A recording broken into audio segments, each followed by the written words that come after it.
While in India, I befriended a woman from Iran. She's the mother of two young men with hemophilia. Fatima has been very active in Iran's Hemophilia Society for more than 20 years.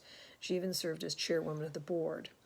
She also was a founder and head of the Alborz provincial office. And she came to India because she was interested in hosting doll making workshops for the women living back home. Fatima went back to Iran and convinced local authorities to allow her to host 4 separate events for women in the bleeding disorders community over a 2-year time period.